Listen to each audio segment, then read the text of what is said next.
喂，喂，姑，我想去你家睡。咋的了？妈妈天天打呼噜。是吗？你妈以前也不打呼噜呀？她以前睡以前，她现在躲放我。那你和你爸爸睡呗。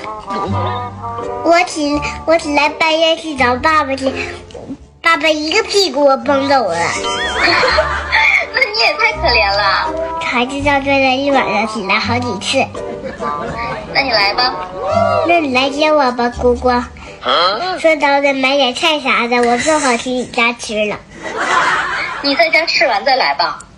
那都会天了，我们过去不安全。那就让你爸爸送咱们呗。我爸爸脚抽风疼。你一天事真多。实话不让说是吧？穿衣服等着吧。先姑挂了。挂了吧。